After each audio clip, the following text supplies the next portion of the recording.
On my birthday night, my boyfriend said he had to work overtime, but his childhood friend just posted a selfie on social media holding his arm, with the caption, "Anytime.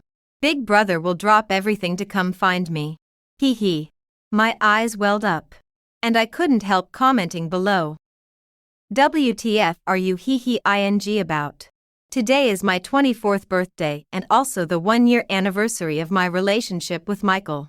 I was busy in the kitchen for half a day, finally setting up a table full of dishes, before I could take a picture. I received a call from Michael saying he'd be late due to work. "Don't be mad, baby Emily. I'll try to come back early." "Okay." The man's deep, magnetic voice whispered in my ear, just as I was about to complain.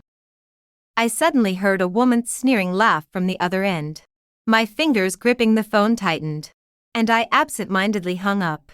I'm very sensitive to sounds, and that delicate, girlish laugh I've only heard it from one person. Michael's childhood friend and neighbor, Sophia. Last year, when Michael and I had just gotten together, he took me to meet his friends. His buddies enthusiastically called me sister-in-law and little sister-in-law until Sophia arrived late, wearing an off-shoulder knit sweater and a floor-length beaded tulle skirt, holding a bouquet. The whole scene fell eerily silent for a few seconds, then erupted into scattered sighs. Sophia walked through the crowd amid teasing, handed me the flowers, and said, "First time meeting. Sister-in-law is so beautiful." I didn't miss the flash of admiration in Michael's eyes. Just smiled, took the flowers, and said thank you to her. Later, when Michael introduced her to me, he called her the little neighbor girl. Sophia remained expressionless, smiling the whole time, which eased my guard. I didn't have much interaction with her afterward. The last time we met was at her graduation dinner, where she specifically asked Michael to help her find an internship. Thinking of this, my eyebrows twitched. Did she join Michael's company? With a headache, I massaged my temples, opened Instagram, found Sophia, and clicked on her pink cat avatar. As soon as I entered her feed, my eyes were drawn to a selfie. In the photo, she was holding a man's arm, her brown hair bathed in soft light from a street lamp, although her face wasn't shown. The vibe was perfect. I zoomed in on the picture, saw the Jaeger LeCoultre watch on the man's wrist that I had picked out, and read the caption again. "Anytime. Big brother will drop everything to come find me." Hee hee. My eyes welled up. I took a deep breath and commented below, "What a pair of scumbags. Everyone in Michael's circle knows it's my birthday today. He started a countdown on social media last week, and this morning at midnight, he posted a travel photo of us with the caption, 'Happy birthday, baby. Happy 1-year anniversary.'" When he showed off the flood of blessings in the comments, I noticed Sophia had liked it. I just didn't expect her to be quiet all day, then pull this stunt at night. After commenting, I took a screenshot of her post and sent it directly to Michael. Within minutes, my phone started ringing, but not with a reply from Michael. It was a notification from the group chat with mutual friends. "Sophia doesn't eat cilantro. Sister Emily." I sprained my ankle after work. My parents were worried about me going home alone, so they asked brother Michael to take me. "I didn't mean to disturb your time together. Sophia doesn't eat cilantro. Sister Emily. I know you're upset. You can scold me however you want, but please don't be mad at brother Michael. He's innocent." Then she sent a photo. I opened it and laughed out loud. Sophia is really something. She sent a screenshot of my nasty comment, but only that part. I clicked back on her avatar. That post had already been deleted. The group immediately buzzed with activity. Sophia and Michael's childhood friends were the first to speak up, sending question marks one after another. Olivia. Some people are sick. Huh? Jealousy over anything. Olivia. Making an injured girl go home alone late at night. What if something happens? Aren't you afraid of karma? Rolling eyes. Jenny. probably knows she's plain looking. So she's extra jealous of pretty girls. Laughing. William. Sister-in-law. What era is this? Female rivalry isn't cool. Emily. Olivia. I hate people with relationship brain the most. Apologize to Sophia now. Don't know your place. Jenny. Emily. New messages kept popping up, some trying to mediate. Some passive-aggressive. Some outright insulting. The loudest one was Sophia's best friend. Olivia. I was rubbing my chin and watching with great interest until the number of speakers exceeded 20. Then leisurely posted the previous screenshot. Game time. Emily. Emily is here. Emily. Sophia's brain is as useless as her feet. Did you really think deleting your social media posts would fix everything? I've got the screenshot surprised. Emily. Why didn't you go to the hospital after spraining your ankle? Was my finance major boyfriend walking you home better than pain relief ointment? Or did posting those selfies with him, paired with that caption, magically cure your bruises and swelling? Emily. Olivia. Some people are seriously messed up. I didn't expect that after all this time. Olivia's stomach bacteria still isn't under control. I don't know if girls walking home late at night are safe. But if you don't make an appointment at the dental hospital soon, your fiancé will definitely be suffocated. Emily. Jenny. I can't say if you're safe looking. But I could punch a hypocrite's head off. If you call me dad, I wouldn't mind blessing your family with good fortune. Emily. William was talking nonsense loudly.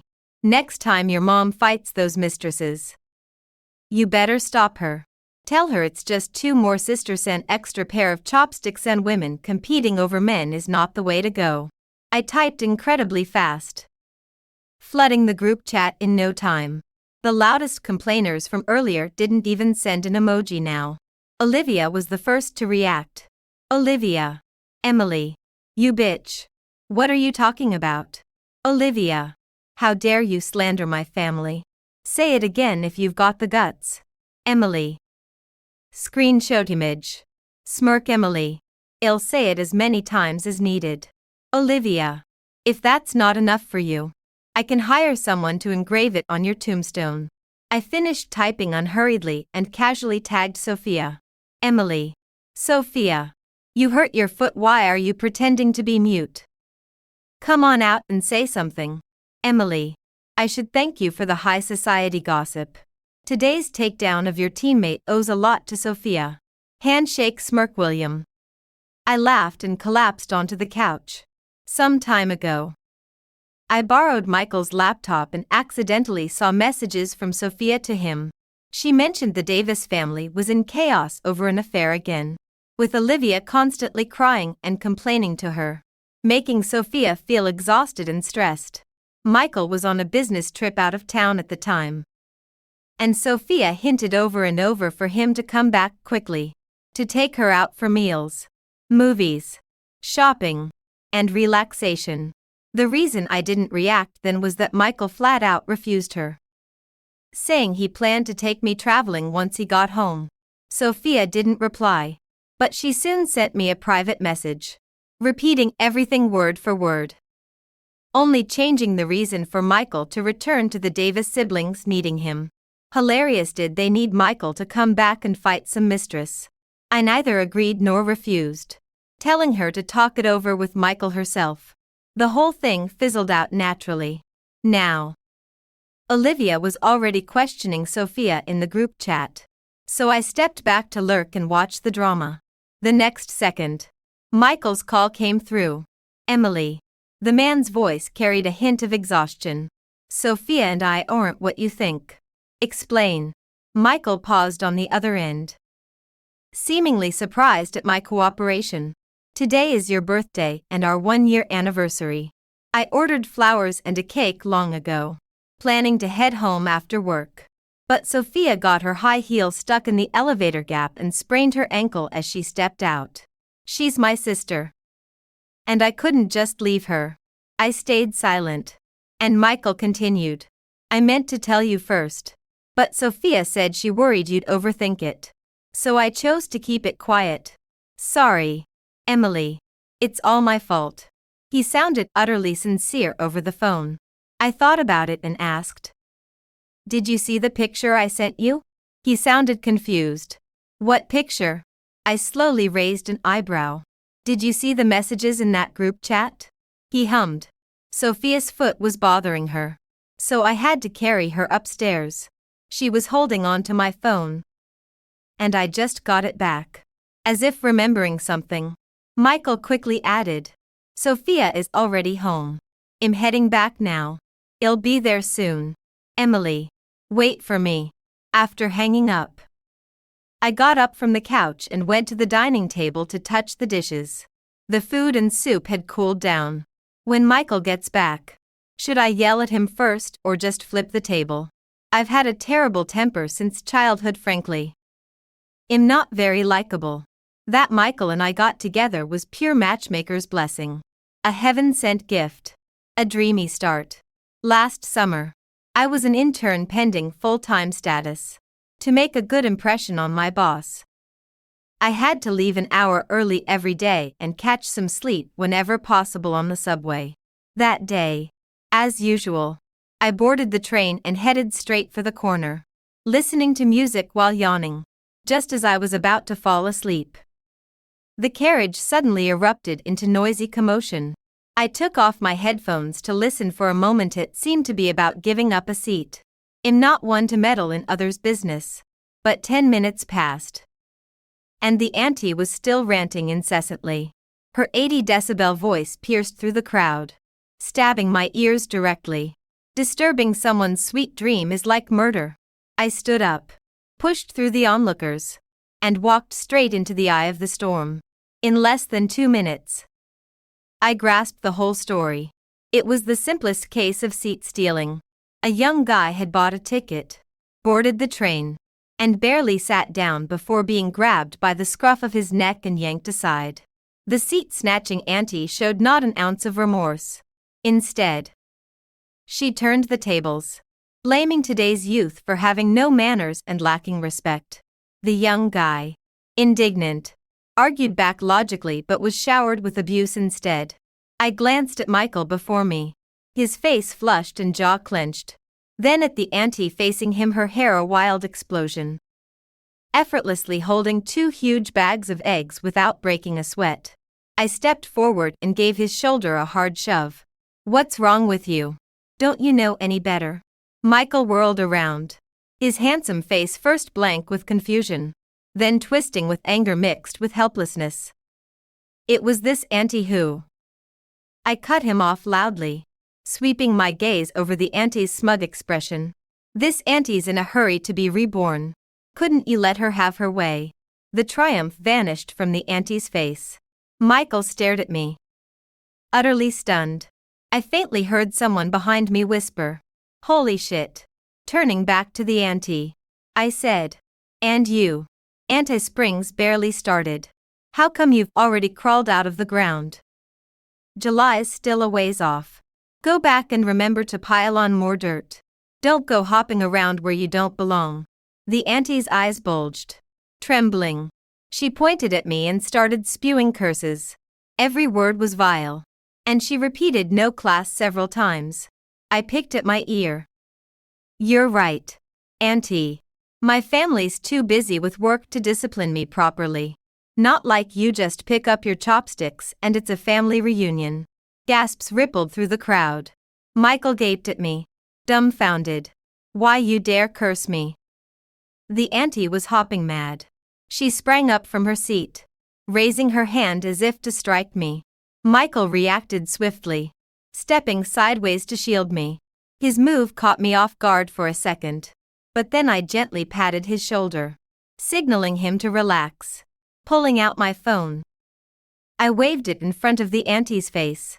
"Go ahead and hit me, auntie. No problem. I'll just start downloading Cardaddy right now." "Wait. No." I paused, looking her up and down with sudden interest. "Auntie, you've got such distinguished bearing, clearly local. I should definitely get a house out of you."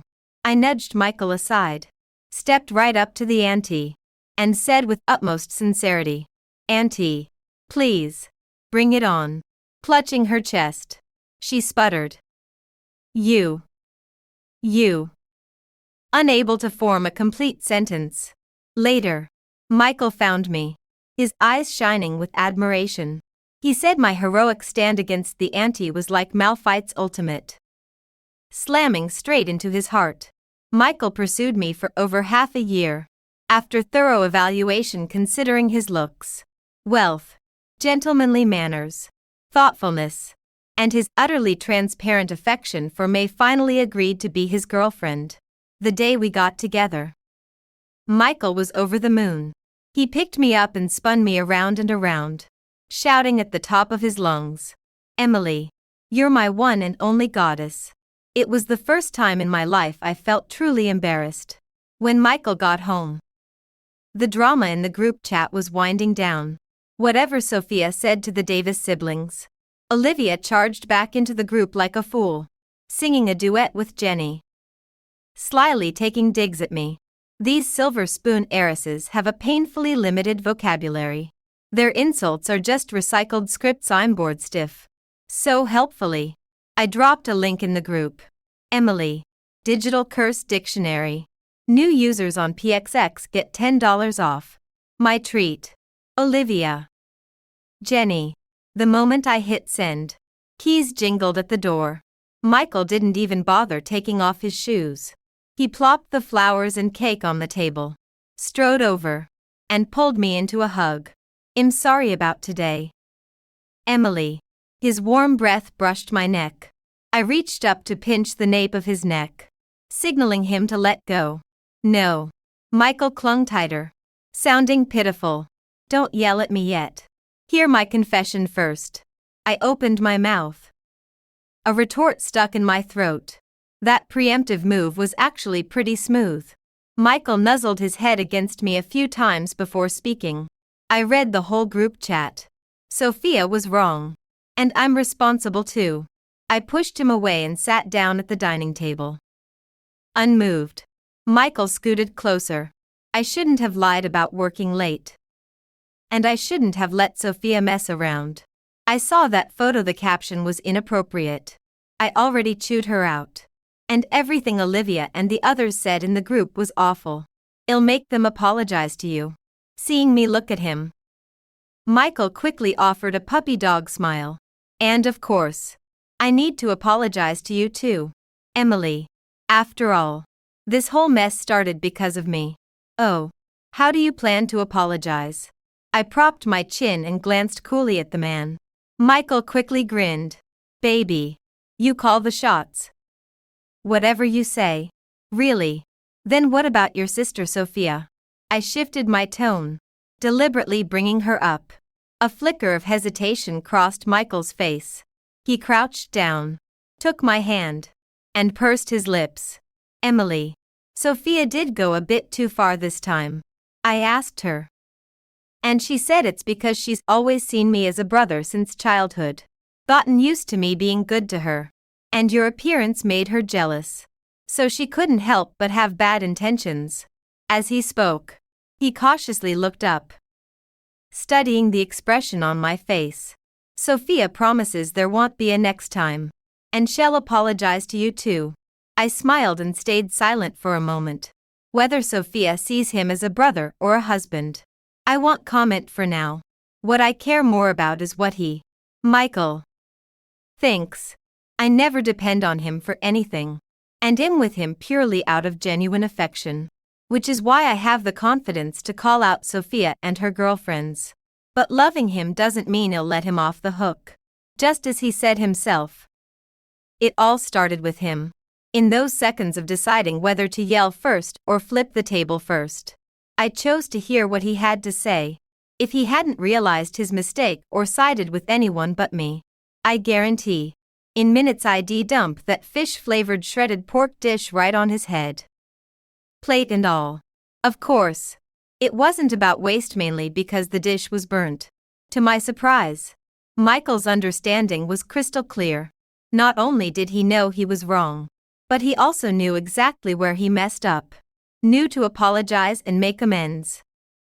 and then tackle the root cause. I lowered my head to gaze at his face. From the deep-set eyes to the bridge of his nose, down to the full, rosy lips. Undeniably, Michael is a perfect boyfriend in every way. Under his various pleas and coaxing, I curved my eyes, smiled, and gently stroked his soft, puppy-like hair. Michael, no, next time. I'm a very vindictive person. For me, things don't get swept under the rug, they get archived. I'll mercifully give wrongdoers one chance, just hoping they never slip up again, so I can settle old and new scores together. Olivia and others quickly DM'd me, offering stiff apologies. Sophia followed right after. She first sent a crying cat emoji, then 2 voice messages. Woo-woo. I'm sorry, Sister Emily. It's all my fault.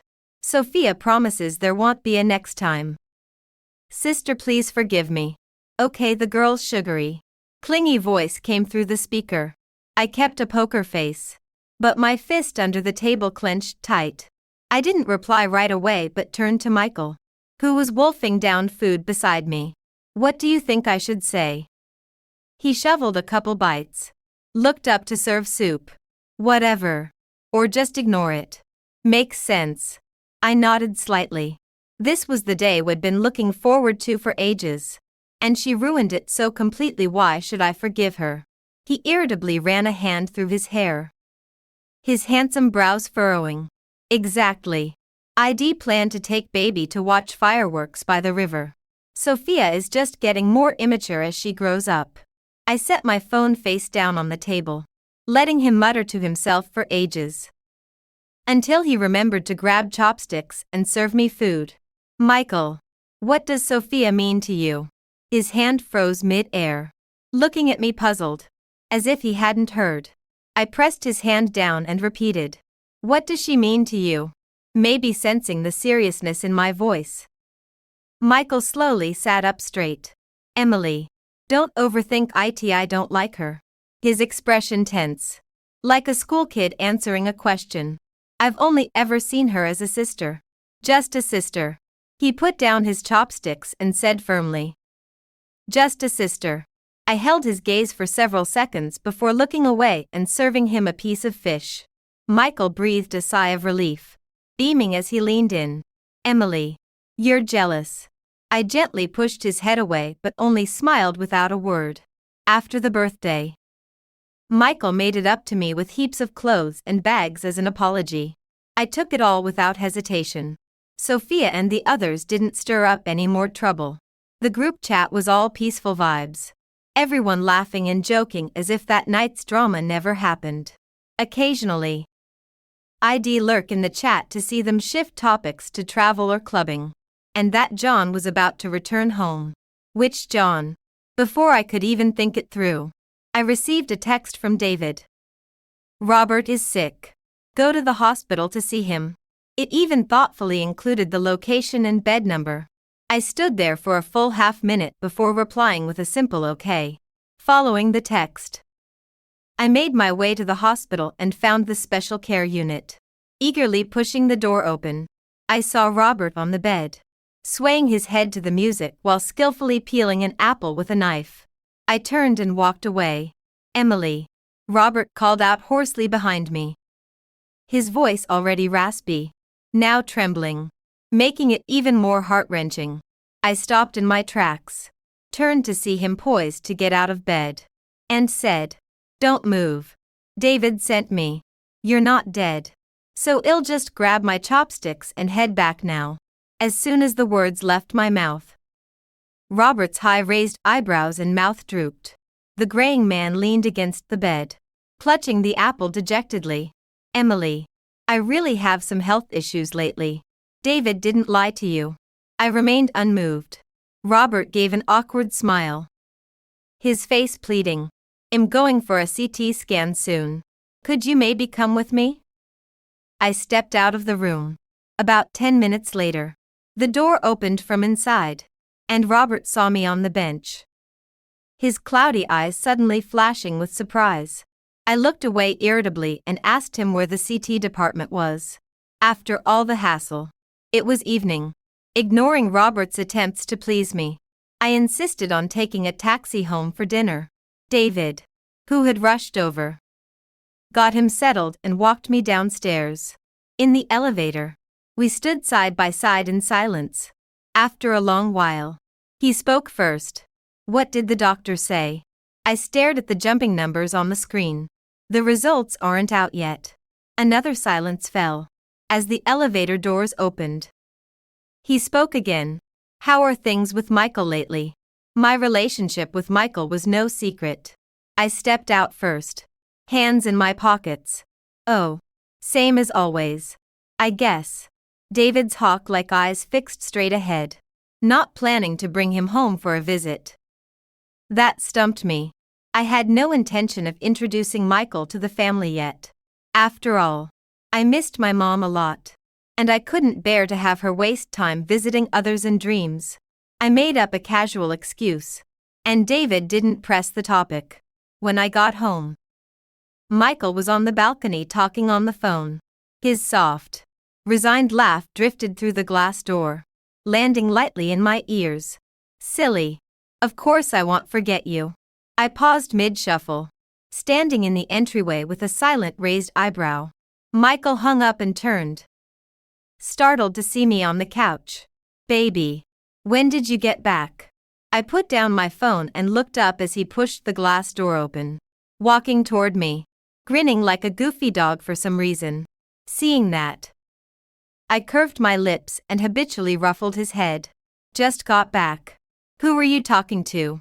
Michael's handsome face kept smiling as he pulled me into a tight hug and kissed me hard. "Not important. Hee hee. Baby. Valentine's Day is almost here." His voice trailed off with an unrestrained lilt. Michael was great at romance. He remembered every holiday and prepared gifts in advance. The funny thing was, he always wanted to surprise me but couldn't keep secrets well. Clearly, he was consulting someone about gifts. But who was it? I looked down, opened Instagram, and liked a post from a blogger sharing cat profile pictures. As Valentine's Day drew closer, Michael turned into a human calendar, eagerly counting down the days. His behavior greatly piqued my interest. I subtly probed several times and learned that he was preparing a big surprise for me. What could it be? I thought with anticipation, lightly scratching the chin of the person in my embrace. Michael hummed contentedly but just wouldn't say. I looked surprised and praised him for keeping his cool this time. He immediately rolled over on my lap, his expression impossibly lazy and smug. "Just wait patiently, I'll definitely love the gift." He absolutely refused to say more, so I leaned down and kissed his forehead as a reward. Under Michael's various coaxing, I promised him I would patiently wait until the day the surprise appeared. Unfortunately, someone didn't give me that chance. On the eve of Valentine's Day, while I was cooking noodles in the kitchen, my phone placed nearby kept ringing incessantly. I wiped my hands and opened Instagram to find that the group chat with mutual friends had exploded again. Phrases like "damn," "I'm jealous," and "as expected of Sophia" were flooding the screen. Out of a gossipy mood, I started scrolling up through the chat history. The starting point was a video posted by Sophia. I clicked on it with confusion, and the next moment, I involuntarily opened my eyes wide and held my breath. It was a pair of pink diamond earrings lying in a velvet box, with an extremely pure color. The facets shimmered with dazzling, brilliant hues under the light, so stunning that it left me speechless. As the camera zoomed in, the pink diamonds were fully showcased, and in terms of transparency, clarity, and saturation, they were all perfect. I watched in awe. That girl really has something. I considered whether I should also jump on the bandwagon and post something, when Michael suddenly appeared in the group and sent a baffled emoji. Then, he started frantically tagging Sophia. "Michael, Sophia doesn't eat cilantro. Are you out of your mind?" "Michael, Sophia doesn't eat cilantro. Are you out of your mind?" My gaze paused, and I slowly typed a. In response, Michael's next words dropped a bombshell in the group. "Sophia, I busted my ass for half a month to keep this surprise under wraps. And you just blew it. He raged in a voice message. Can't you wait a few days to flaunt it? The implications in that sentence were massive. And I scratched my head, completely baffled. Soon after, Michael made a video call. Until today, I had thought Michael was sharp. But after Sophia posted that pink diamond earrings video, I never imagined that while preparing a pink diamond necklace for me, he also thoughtfully got Sophia a pair of matching earrings. Emily. Sophia helped us pick the diamonds. She doesn't have a boyfriend but wants to experience the thrill of getting a gift on Valentine's Day. The man was still making a weak defense on the other end.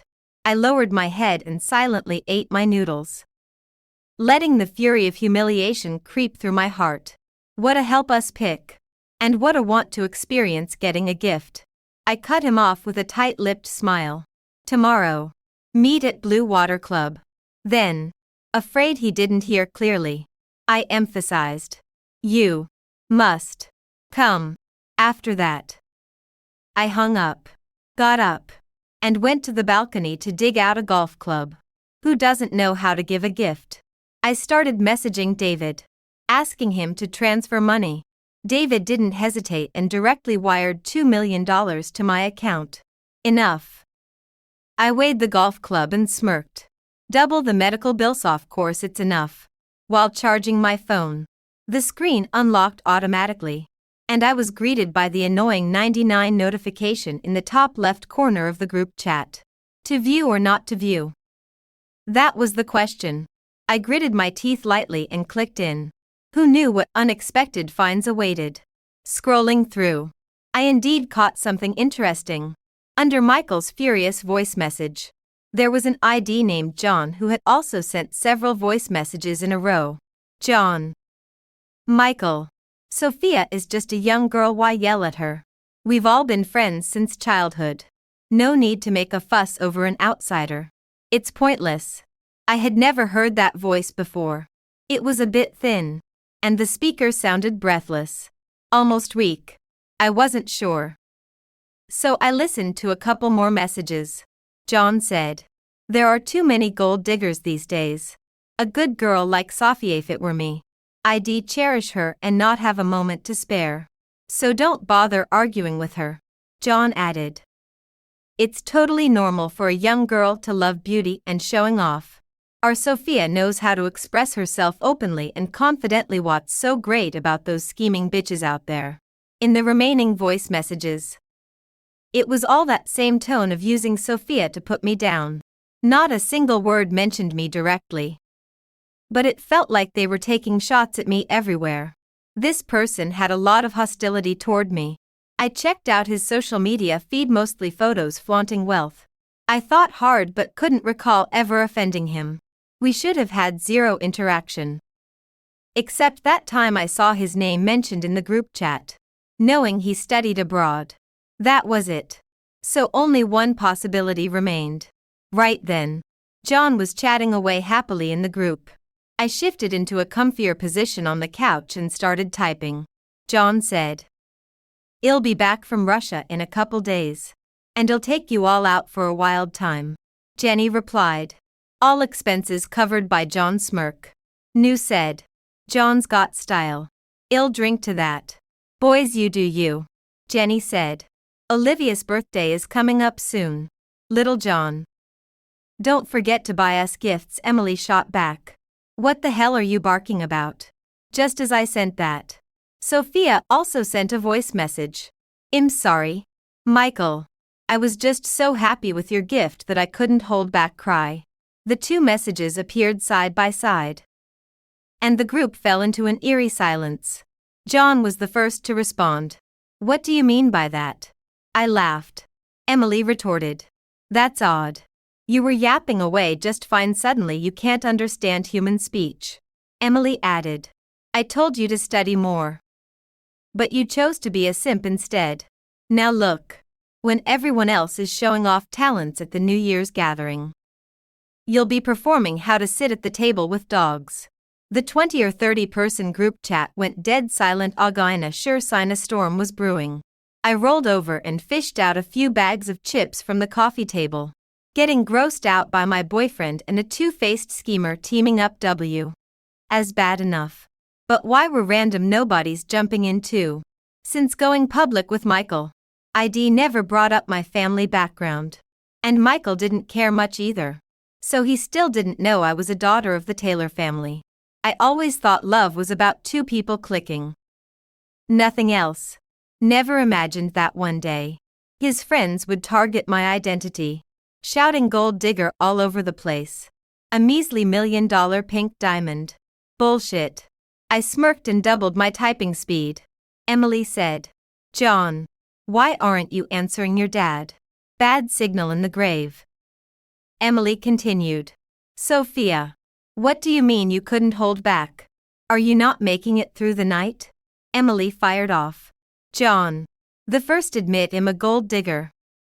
But I'm not after money, I'm after that pig brain you dropped on Chinese soil when you flew up to heaven." John was furious and snapped back. We went from personal attacks to cursing each other's entire families. From household registries to family trees. And finally didn't spare even the dogs our ancestors kept in 18 villages. Later, he got tired of typing and sent a bunch of 60-second voice messages. But I had no intention of listening. It was obvious they'd be nothing but trash talk. Plus, like Olivia, he had a pathetic vocabulary when it came to China's infamous linguistic heritage. Listening to him was boring as hell. I chose to reply directly. "Nice set of teeth. My place needs a guard dog report for duty tomorrow. ASAP." John went even crazier. On his 30th, "What the hell are you?" Message. ID had enough and decided to teach him a new lesson. Emily said, "Wherever I die becomes your ancestral Graviso. What does that make me?" John yelled, "Bitch." Emily shot back, "Wrong name. Hey, race 50 cents. Go dance in front of the supermarket until you figure it out. Then come back and talk." After typing the period, I quickly sent a transfer to the user and logged out of the app, shutting off my phone. Pull the plug. And the grudges can wait. Seriously. Who has time to drag things out with some simp I've never met? I've got a tough battle to fight tomorrow. Thinking of Sophia and Michael cowering silently the whole time, I sighed, pulled the blanket tighter, and rolled over in bed. I really look forward to seeing both of them being taken away by an ambulance. Valentine's Day arrived as scheduled. I rarely got up early, spending a long time in front of the mirror applying makeup, and created a bad girl smoky eye look that I was very satisfied with. Then I changed into a black battle dress, and instantly, my whole aura was on full display, with "Don't mess with me" written all over me. Not bad. Satisfied, I grabbed my bag and golf club and headed out. Azure Sea Water Rhythm is a well-known upscale local restaurant. It offers an underground parking lot with surveillance cameras, but not many. I drove around inside for 2 laps and finally found a blind spot. I quietly noted the location and texted Michael. "Are you here?" Michael didn't reply for a long time. I stayed cautious. Went upstairs to cancel the private room I had booked in advance, and changed the seating to the main hall. 20 minutes later, Michael arrived with the manager. Hurrying in, behind him, sure enough, was Sophia in a pink and white dress, wearing a crystal hairpin. "Sorry to keep you waiting, Emily. Why aren't we in the private room?" Michael smiled, walking to the table and trying to pull me up. I avoided his hand. "Why didn't you reply? Were you off in Siberia picking corn?" Michael glanced guiltily behind him, then grinned cheekily. "Traffic was a bit heavy. How about we go inside first and talk?" It was peak dining time, and the hall was gradually filling up. I had chosen a central spot, with people constantly passing by. Our 3 faces here, plus the strange tension swirling around us, had already drawn frequent glances from many. Michael knew I was angry and was afraid I might lose my temper in public. My gaze slowly shifted from his face to Sophia, who had been ignored from the start and was now struggling to maintain a smile. She had applied her eyelashes perfectly today, each one distinct, and her under-eye area was powdered with a hint of pink, giving a slight flush. She widened her sparkling eyes now. Her makeup matched the dress, making her look like an innocent little flower. That persona made me laugh out loud. I slightly raised my chin. Well, talk right here. First. What's her deal? Seeing I was firm, Michael had to back down. He pulled out the chair beside me and coaxed in a low voice. Emily. I know I've upset you again. Sophia said she wanted to apologize to you in person. He turned to signal Sophia with his eyes. Her eyes welled up with tears, and she bit her red lip, looking even more pitiful. Sorry, Emily. It's all my fault. I ruined the surprise Michael had for you. That sounded familiar. I cleaned my ear and asked her if she was happy receiving a gift from someone else's boyfriend on Valentine's Day. Sophia's face turned pale, and she explained pitifully. I've never been in a relationship since I was little, and I've never received a Valentine's gift. Michael just wanted to help fulfill my wish. Don't overthink it, sis. I expressed confusion. If you want gifts, either find a partner or buy them yourself. Why are you asking Michael for anything? Is he the turtle in the wishing well? Sophia was stunned, looking at Michael then at me, and simply performed an on-the-spot crying act. I know you've never liked me, sis. I've tried many ways to make up for it, but I'm too clumsy and always mess everything up. Her expression darkened as she occasionally glanced at Michael. It's only right that you hate me, sis. It's all my fault. As she said these last two sentences, whether intentional or not, she seemed to raise her voice a little. I looked around. Diners at nearby tables, drawn by her, were secretly eyeing the three of us, their gazes full of curiosity and gossip. Some, seeing her cry so innocently and pitifully while I sat there motionless, arms crossed coldly, couldn't help but shake their heads, whispering to their companions, their eyes toward me carrying a hint of unfriendly accusation. I didn't care. But Michael, as a rich kid, always valued face. Feeling the surrounding stares, he looked embarrassed and stood up, pushing her into the seat opposite. He ignored Sophia now, plastered on a smile, pulled a black velvet box from his pocket, and slid it toward me. Emily, this is the gift I prepared for you. Open it and see. I lowered my eyelids to look at the box without moving. Is this the pink diamond Sophia posted in the group chat last night? I've already seen it. It's nice. Michael looked awkward, fumbling to open the box. Her earrings used scraps. Together. They're not as big as the one you have. Oh really? I feigned surprise, picking it up to examine it briefly. It is. My gaze swept over Sophia's stiff face, and I unhesitatingly pocketed the item. Seeing I accepted it, Michael thought the matter was settled. He leaned in and winked at me. Emily, I'm hungry. Shall we order? I nodded, my smile unchanged. Sophia has apologized, so she can head back now. At that, Michael's hand flipping through the menu froze mid-air, and Sophia, who had been ignored all this time, showed instant panic on her face. She looked to Michael for help. Michael held the menu, stammering, Emily, it's already noon. Why not we all have lunch together? I scoffed and interrupted his nonsense. I'm asking you, what day is today? He faltered a bit. It's Valentine's Day. Sophia pouted, her eyes reddening again. But Michael, I'm unfamiliar with this place and have nowhere else to go. Emily, don't worry. I won't disturb your date. Her tears came on cue, and Michael wanted to hand her a tissue but hesitated because of me. Torn both ways, I leaned back in my chair and said calmly, if you've got nowhere to go, head to the police station. If you're in trouble, call the cops. Why bother him? Don't you know what day today is? You're forcing your way into someone else's date. like some kid rushing to claim parents in a family picture. Sophia's sobbing stopped abruptly, her mouth half open, a choked gasp stuck in her throat. Looking utterly ridiculous, Michael frowned in disapproval. I grabbed the menu and casually marked a few dishes without looking up. Only 2 place settings belong on this table today. Figure it out yourselves. Intermittent sniffles resumed opposite me, and after a few seconds of silence, Michael spoke. Disappointed.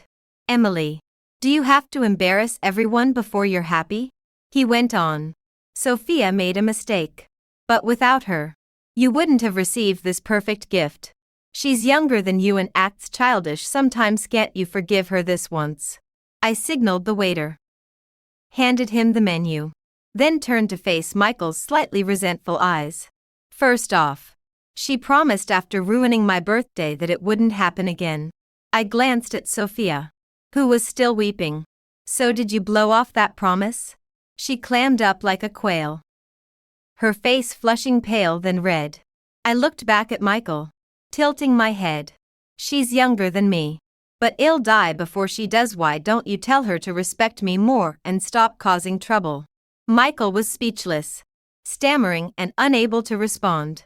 I tapped the table impatiently, urging him to take a stand. Seeing his hesitation, Sophia steeled herself, sniffled, and stood up. Then I'll go. Her tone was resolute, but her gaze lingered longingly on Michael. Michael, I'll go home today and never bother you again. As soon as she finished, Michael shot to his feet. No. I looked up and caught a glimpse of a cherry red mark just below Michael's ear. Startled, I turned to Sophia and noticed her high-necked dress too. Recalling Michael's long silence that morning, rage surged through me. I gripped the teacup beside me and said sternly, Michael, where were you last night? Michael lowered his head, expression uncontrollably flustered. Sophia paled too, but a flash of triumph flickered in her eyes. With that, I knew everything. Just as I was about to stand and hurl the cup, a teasing voice came from behind. Are you two filming a soap opera? Without turning, I could picture David with his hands in his pockets, clearly enjoying the show. David. Michael sounded surprised, forcing an awkward smile. Just a little misunderstanding with my girlfriend. David didn't speak, stepping forward to take the porcelain cup from my hand. Haven't seen you in days. Planning to turn lawbreaker? I snorted, ignoring him, while Michael beside me looked confused. You know each other. I couldn't be bothered to explain, fixing him with a cold stare. So this counts as cheating, right? The curious onlookers around us widened their eyes, barely pretending not to watch, all staring intently as if they wanted front-row seats. Michael, guilty and ashamed, flushed red and glanced around nervously, avoiding eye contact. Coward. Disgusted. I opened my mouth to curse his whole family when Sophia stepped boldly in front of him. Her eyes shimmered with tears, pleading earnestly. Emily, Michael and I have been childhood sweethearts all along, and our families planned an engagement. I heard you met on the subway. You probably didn't know that was Michael's first time riding it. Just to visit me at school. He got together with you because he misunderstood his feelings. Last night, I drank too much, and Michael took me home. She paused deliberately, blushing as she turned away. Then we opened up to each other and realized how deeply we care. Emily, you've got David now. Could you let Michael go and let us be happy? She spoke while gazing at Michael, her eyes full of affection. Michael looked conflicted at the last part, his eyes darting between me and David. Nauseated, I turned without a word, unscrewed the kettle lid on the table, and splashed the water all over their faces. Ah, Sophia, closest to me, was drenched. She screamed, turned, and threw herself into Michael's arms. Water droplets dripped from the man's hair as Michael held her tight, his eyes red at the corners. It's all my fault. You can hit or scold me. But Sophia was just drunk. She didn't know anything. Besides, he added, his face darkening as he struggled to catch his breath. You and David aren't exactly innocent either. So we're even. David, suddenly dragged into the fray, looked surprised and took half a step back. I was so infuriated by this shameless slander that I laughed bitterly. After all this, I suddenly realized the city's recycling system is quite efficient. I ground my back teeth, trembling as I fumbled for a cigarette from my bag to calm down, but couldn't find a lighter anywhere. Michael, for some inexplicable reason, stared at me in disbelief. How did I not know you smoked? Was that innocent act you put on in front of me all fake? David, relegated to the background, took the cigarette and spoke quietly. She doesn't just smoke. She smacks shameless cheaters too. Michael was shocked, warily pulling Sophia back. Too late. I pushed the table aside and grinned at him. He's right. Before the words hit the ground, I lunged forward, pulled Sophia from his arms, and slapped her twice, left and right, with loud smacks, landing hard on her terrified face. Michael's eyes widened in shock, but before he could cry out Sophia, I spun around and gave him 2 more slaps, swift and brutal, sending the hair gel-coated bangs flying and covering half his face. Everything happened in a flash. I withdrew my aching hand and saw them both covering their faces with dazed expressions, clearly not processing what had just happened. David let out a soft hiss behind me. I brushed off imaginary dust from my hands and admired the 2 swollen cheeks with satisfaction. Michael snapped back to reality, opening his mouth to speak, but I cut him off sharply. You're dumped. His pupils contracted instantly, his face turning pale as he stood rooted, seemingly unable to speak. I felt disgusted, not understanding who he was putting on this heartbroken act for. We people value reciprocity. I really liked the holiday gift you gave me, and I hope my return gift will be just as memorable. I smirked as I glanced at Sophia, her hair disheveled, her bloodshot eyes filled with hatred, but her body trembling as she burrowed into Michael's arms. Michael didn't move, pursing his lips and softly comforting the sobbing Sophia. They were happy to play the loving couple in public, but I wasn't having it. I turned away in disgust, signaling with my eyes for David to clean up the mess, then grabbed my purse and walked out first. Only after settling into the car did my emotions calm slightly. David squeezed into the passenger seat beside me and buckled his seatbelt. Where to? I rolled down the window, staring absently toward the elevator. What's the rush? Just wait. He paused for 2 seconds, his usually low, steady voice tinged with hesitation. You're not planning to run them over, are you? I turned and gave him a look like he was an idiot. He coughed awkwardly. Then what are you waiting for? I pointed to the trunk, grinning gleefully. I brought a golf club today just for this. I'm going to beat them both into the hospital. A strange expression crossed his well-defined face, and after a moment, he chuckled softly and turned away. A lawbreaker, right here beside me.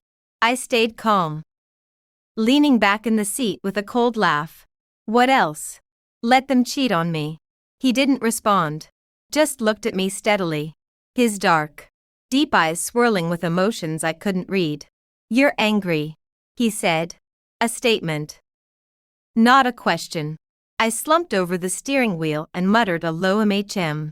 Didn't you hear what Sophia said? Michael only pursued me for the novelty. I genuinely cared for him, and in the end, I became the touchstone for their relationship. The more I thought about it, the madder I got. Isn't that just plain disgusting? David looked thoughtful. I understand. Understand what? He extended 2 knobby fingers and lifted me off the steering wheel. I'll handle this. Drive now. I'm taking you to dinner. I eyed him suspiciously. What are you planning? He was back to his usual serious self, expression calm, brows relaxed. You'll be satisfied. He said no more, so I didn't press him, but I was a bit surprised. My so-called good brother had run the company for years and was a complete workaholic. When I first returned to the Taylor family, I often only heard his footsteps outside my door late at night. To me, he was a trouble-avoiding work machine. Could he really handle this mess? Ever since I dumped Michael back at Bahai Shuayun, we hadn't spoken. That same day, David had someone change the locks on my apartment, and Michael's few belongings were all sent back to the Williams family. I blocked all contact information for Michael and quit the mutual friends group that carried many of my dramatic memories. Those were all friends belonging to Michael and Sophia.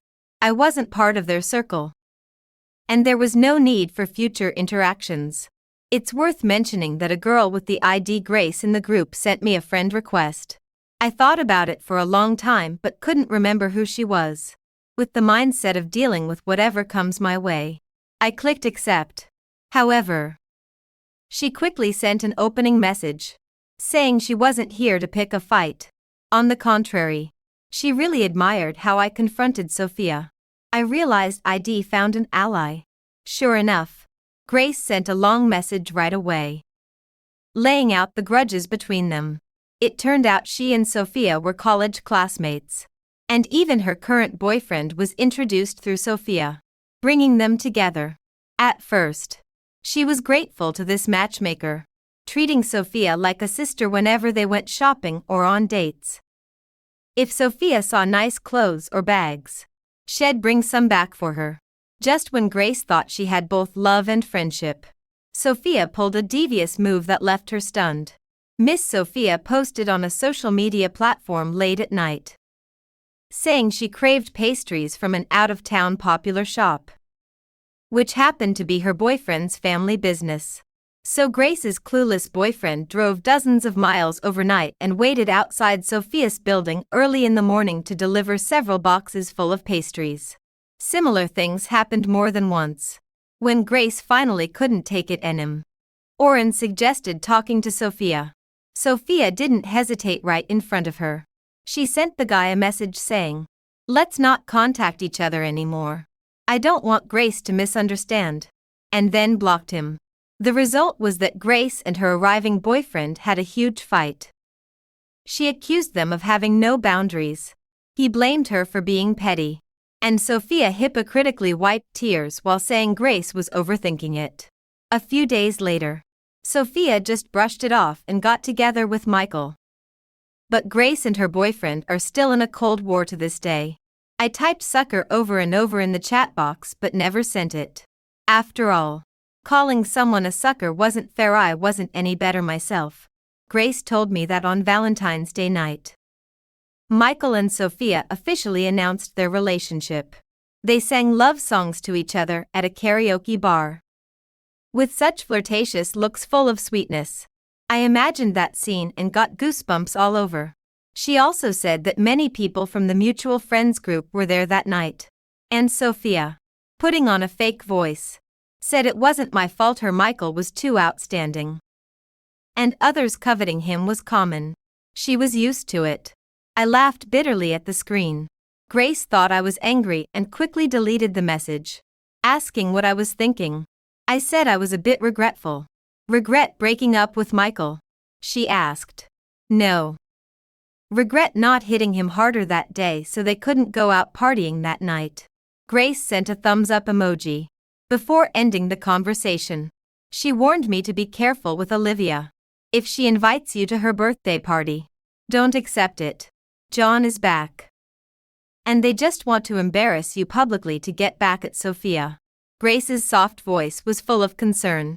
I lay on the sofa, swinging my legs, and slowly replied with a sheepish smile. When that day comes, who embarrasses whom is hard to say. Over the weekend, David dragged me to the hospital to see Robert. I didn't really want to go, but when I met his dark, intense gaze, I couldn't bring myself to refuse. Grudgingly, I followed behind him and listened to Robert prattle on all day. By evening, David picked up the thermos and called me to go to the cafeteria for dinner. We were discussing what to eat while waiting for the elevator. And when the doors opened, there were two unexpected people inside. Sophia was adjusting her dirty dress with one hand while struggling to support Michael, who was beaten black and blue. Seeing me, both their faces changed instantly. I looked at their messy hair and the footprints on Michael's white shirt and couldn't help laughing out loud. Sophia's tears streamed down immediately. She bit her lip and accused, "Emily, you're too much. No matter how much you hate Michael, you can't have someone beat him up. That's illegal."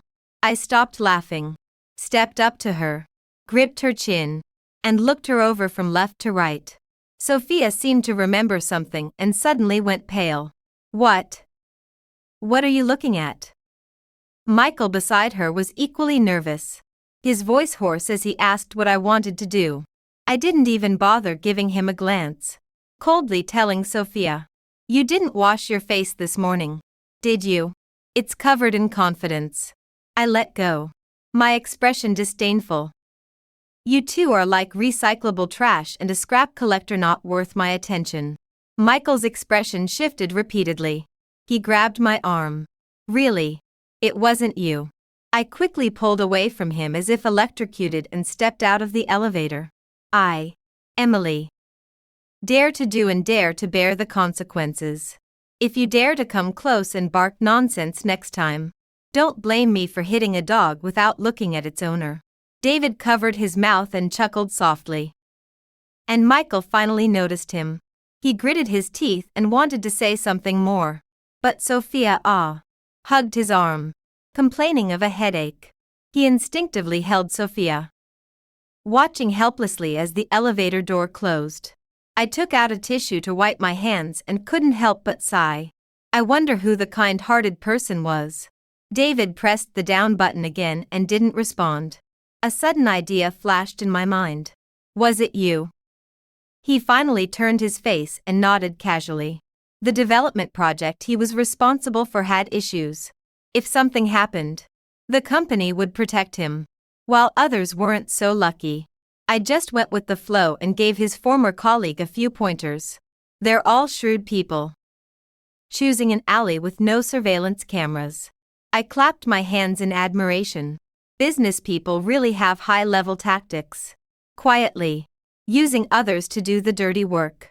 He calmly stepped into the elevator. "You flatter me."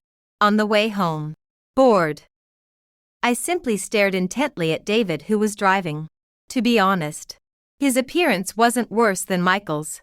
His brow ridge was prominent, eye sockets deep, and his profile was sharp and stern, seemingly no different from when I first saw him in the hospital 6 years ago. If I had to say, he probably had more calm self-possession than before. David noticed my gaze when turning a corner and spoke leisurely. "Do you have something to say?" I shook my head, feeling dazed. 6 years ago, my mother was in the intensive care unit, and I wandered around the huge hospital like a headless fly. It was David who taught me step by step how to handle the procedures, how to get medicine and pay fees. He also ran around, personally arranging my mother's funeral affairs, spending a lot of effort and money from cremation to burial, making her departure grand. Just these two kindnesses I will never forget for life. Therefore, after returning to the Taylor family, I never gave Robert a good look. But I could be gentle to David, the son of his first love, the trigger that caused my parents' divorce. In childhood, I cursed several times the person who shattered the Taylor family, but my mother turned her head away, saying he was only 2 years old when he was brought back. She said the mistake was never that child. I didn't understand, until David appeared at the moment I needed most.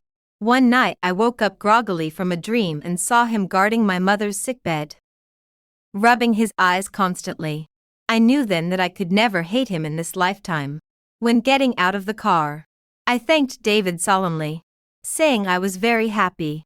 He sat in the car without moving, half his face hidden in darkness, yet still showing a hint of elegance. "Got it. Go back quickly." I curved my lips and waved at him cheerfully, then went upstairs happily. When the living room light turned on, I heard the sound of the car engine starting downstairs. I lay at home for 2 days and found that giving up completely didn't suit me. So I decided to resume my identity as a worker and first find a job that's easy to slack off in. But before I could find a job, I inexplicably ended up on the gossip forum Hot Search, exposing those gold diggers who failed to scam the rich. Childhood sweethearts can't beat a sudden arrival. Wrong. They can't beat the mistress. Rich second generation scammed out of $1 million pink diamond. I looked at the titles and was puzzled. What show is this again? After reading through the links Grace gave me. Wow. My face completely darkened. There were many posts. The hottest one was nearly 10,000 words, bringing the grievances between me, Michael, and Sophia to the public eye. But that gossipy poster not only distorted the facts but also exaggerated, portraying my proper relationship with Michael as me shamelessly chasing after him. She also wrote that I knew the man had a childhood sweetheart fiancé, yet repeatedly threatened with depression and suicide to force him to be with me.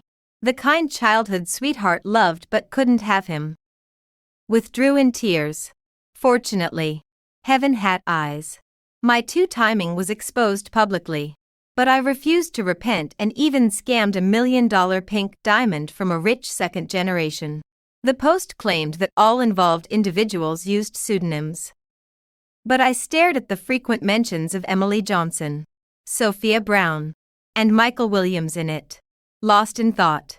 What the hell is the difference between this and naming names directly? No. The real issue is how utterly ridiculous the fabrication is. Would I commit suicide? My mental health is so robust that I could bury the poster's entire family in the ground in seconds. Then light 2 incense sticks without even catching my breath. I scrolled down to the comments section, and sure enough, people had already dug up the real identities of the 3 of us, with self-proclaimed insiders chiming in. I can testify. Everything the poster said is true. I massaged my temples with a headache.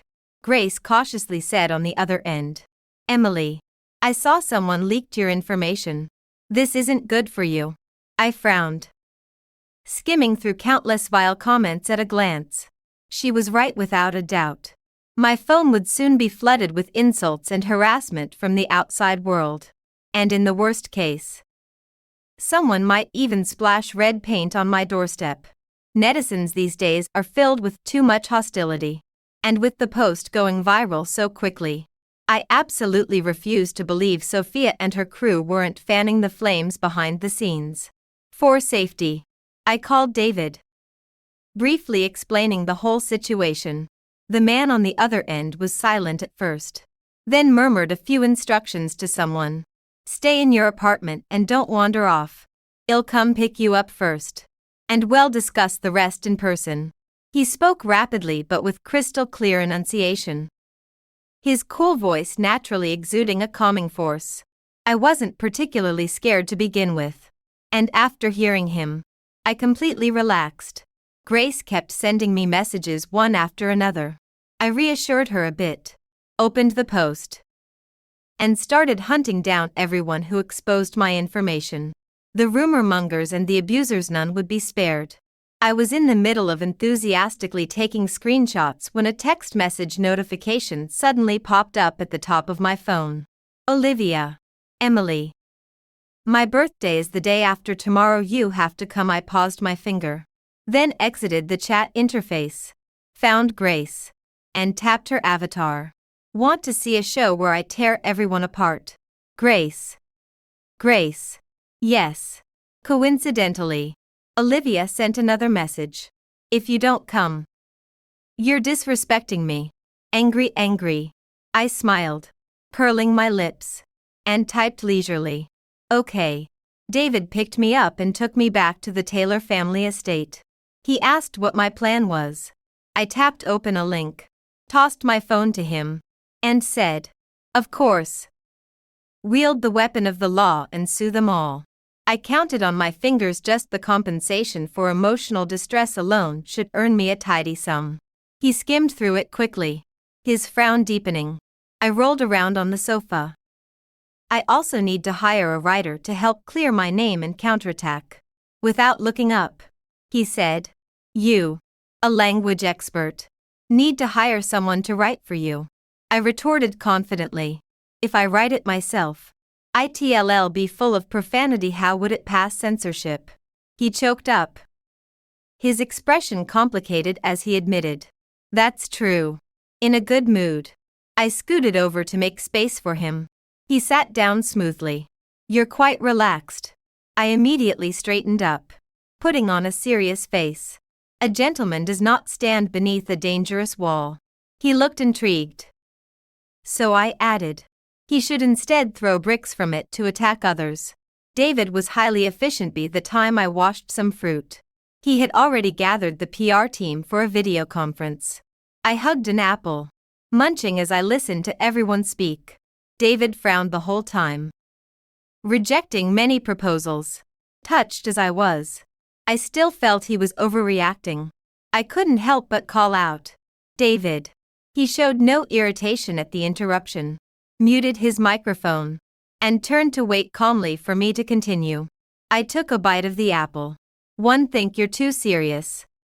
You don't belong in this meeting. You should be in a factory tightening screws or applying screen protectors under an overpass.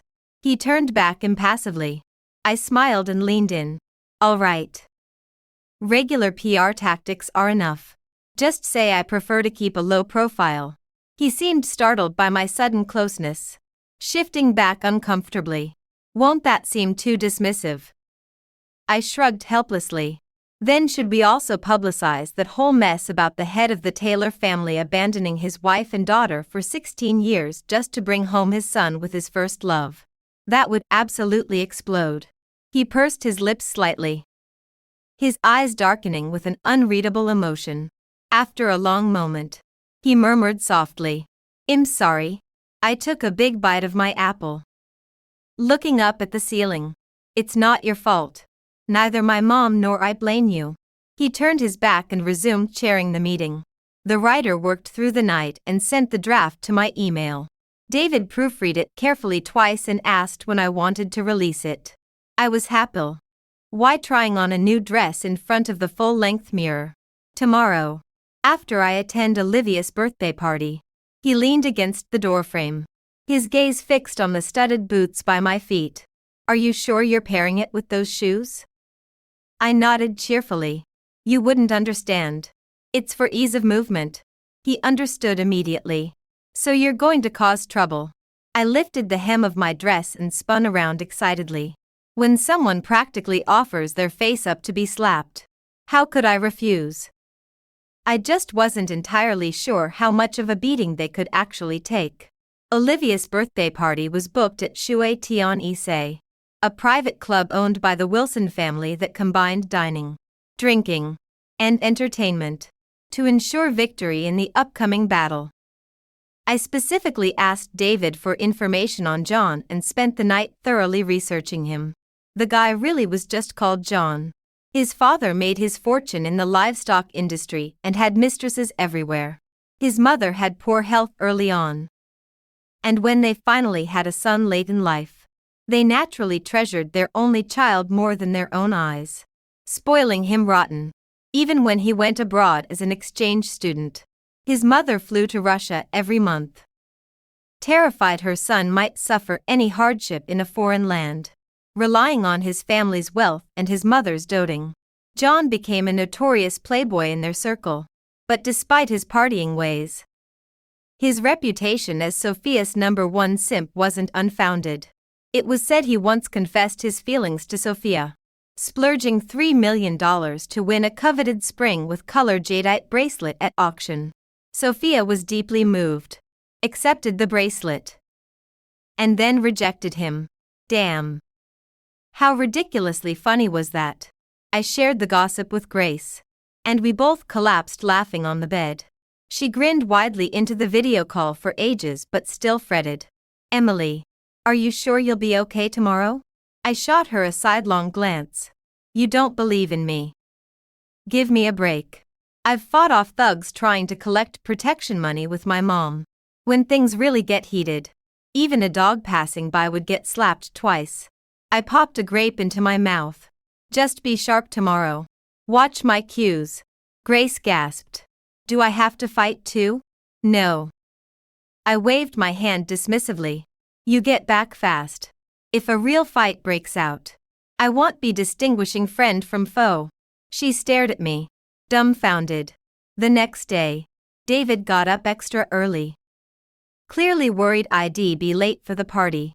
I was curled up on the sofa munching toast and asked him why he was panicking. Isn't it a lunch event? He asked. Puzzled. I cleared my throat. Going early isn't fun. I said I'd take on the whole room. And I meant every single person. He let out a long sigh. Is it too late to buy you insurance now? I propped my head on my elbow, pretending to think. Probably. Just order me a coffin with a flip-top lid. Thanks. He fell silent. I hesitated. Or maybe wire me another $2 million for medical expenses. If resuscitation fails, you, as my top donor, could even share the burial plot. David took half a step back. That won't be necessary. The house staff were off. So we tearfully shared the last half slice of toast. Don't ask why. We were saving room for the feast. Around noon, after repeated urging from Olivia, David and I strolled leisurely to the club. As I unbuckled my seatbelt, I heard him ask, about how long will it take? I thought for a moment and replied, about an hour. He looked down at his watch and said, okay, I'll pick you up when the time comes. I narrowed my eyes, straightened my clothes, and got out of the car, led by a waiter. I arrived outside the private room, through the slightly ajar door. Loud laughter and awful singing spilled out from inside. I pushed the door open. There were at least 20 people in the room, and upon sensing the commotion, they all turned their heads in unison, dozens of eyes fixed on me, and the spacious room fell silent instantly, with only the background music from the speakers still playing. This spectacle made me feel a twinge of regret I had been careless. I quickly scanned the many faces before me. The Davis family siblings. Sophia. Michael. Jenny. Grace. Finally locking on to the chubby blonde guy in the center of the sofa holding a microphone. This was John. I averted my gaze and smiled calmly at Olivia. Olivia. Happy birthday. She exchanged a glance with the person beside her, looked me up and down condescendingly for a few seconds, then turned away and said, sit down. Amid the whispers, I found an empty seat closest to the door. John's eyes never left me from start to finish, and I didn't know what Sophia said to him, but the disdain on his face deepened. William stood up to liven the mood, urging everyone to keep partying. They gathered in small groups, rolling dice and singing. Yet not a single one approached me. It was blatant isolation. Childish. I kept my eyes straight ahead, ignoring all the hostile stares, and started munching on the fruit platter. During this time, Michael tried several times to come over, but each time Sophia held him back. Not long after, a waiter knocked and entered to serve the dishes. I glanced at my phone. Nearly half an hour had passed. I had to admit, Olivia had a knack for choosing dishes, things like squirrel-shaped mandarin fish, longjing tea shrimp, and Yang's house-style lion's head meatballs perfectly suited my taste. I secretly resolved to eat as much as I could later because wasting food was a sin. After all the dishes were served, Olivia didn't rush to start the meal. She first gave a lengthy opening speech, then spent minutes naming each of her girlfriends one by one, thanking them for their support, especially when she mentioned Sophia. The other covered her mouth, her big eyes welling up, too moved to speak. Finally, after they had finished their emotional display, Olivia abruptly changed the subject, announcing it was time to open the gifts. Everyone else turned their eyes toward me in unison. I raised my eyebrows. Well, waiting for me here. A pile of gifts over half a meter high was stacked in the corner. Olivia gleefully unwrapped several. Her brother gave a limited edition handmade custom doll. Her neighbor Jenny had excellent taste. gifting a complete set of perfumes from a luxury brand. Michael's present wasn't very thoughtful, just the latest Louis Vuitton bag. But John was different. He had directly ordered a pink Porsche. When Olivia saw the car key and photos, her eyes lit up tenfold. She screamed in delight, then moved to open Sophia's gift box. Sophia looked uneasy, hesitantly saying that with John's gift setting such a high bar, hers couldn't compare. Olivia waved her hand dismissively. It's fine. John is too generous. No one at the table can match him. She eagerly lifted the box lid. But the next second, her smile vanished. Sophia's composure faltered, along with others. I craned my neck to see inside there lay an elegant lady's watch. It was pretty, but not a name brand. It wasn't even Cartier. This time, I truly couldn't hold back and snorted with laughter. Over 20 pairs of eyes instantly snapped back to me. Sophia's lips turned pale as she tugged at Olivia's sleeve. Olivia, I think it's very refined and suits you perfectly. Olivia coolly brushed her off and raised her chin at me. Emily, what gift did you bring? If it's some worthless cheap knockoff too, there's no need to embarrass yourself by showing it. Her use of the word too was very clever, directly hitting Sophia. The other pouted, on the verge of tears. I found it amusing as I pulled out a square box from my bag, placed it on the table, and slowly turned it toward Olivia. Olivia had no expression as she opened it, first staring blankly, then reacting with disdain. Truly something that can't be held up in public. I've never seen anything so fake. I choked back my words again. That was a treasure ID dug out of David's safe. The entire pearl necklace featured a double-layer design, using a full 108 Australian South Sea pearls. Each a stunning Aurora Venus, round and flawless. Even from this distance, I could see their silk-like, dazzling glow. Yet such a priceless item was called unworthy of the occasion. I quickly stopped Olivia as she was about to toss it away. This necklace is quite expensive. Are you sure you don't want it? John immediately laughed like a pig. Ha ha ha ha. How expensive? Like $10 for 3 at a dollar store. I figured this guy was pretty down to earth. So I replied seriously. Worth 10 of your cars. That wasn't an exaggeration. Soon after David bought that necklace, a wealthy woman from Macau traveled all the way here, offering an astronomical price to take it home. For some reason, though, David refused. After I said that, the private room fell silent for 2 seconds before erupting into deafening laughter. Sophia melted into laughter against Michael's shoulder, while Michael pressed his fist to his lips, barely holding back his amusement. Even Grace couldn't keep it together, sneaking me a private text. Girl, you've got guts. I'm speechless, just sending a 6. Olivia slid the box back to me, adding sarcastically, pathetic, yet clinging to pride. It's beyond saving. Sophia chimed in sweetly. Emily, even if you came empty-handed, no one would blame you. I beamed happily as I put the bracelet back in the box. That wouldn't be right. If I'd known. Miss Olivia looked down on pearls. I'd have wrapped up a watch from a fancy boutique. Her innocent flower-like smile froze instantly. Olivia remembered that incident too and looked displeased. The Brown family didn't run businesses, but as educated elites. They had deep roots. Sophia, being the only daughter, lived lavishly like the other rich kids, enjoying the best of everything. And from what I'd seen, her girlfriends never seemed to shortchange her. Today, Sophia wore Bulgari herself but gave her best friend a knockoff as a birthday gift. Olivia, with her rich girl temper, didn't flip out publicly. That alone was a favor. I wondered what she was thinking. During the meal, Sophia sensed Olivia's coldness and scrambled to make amends.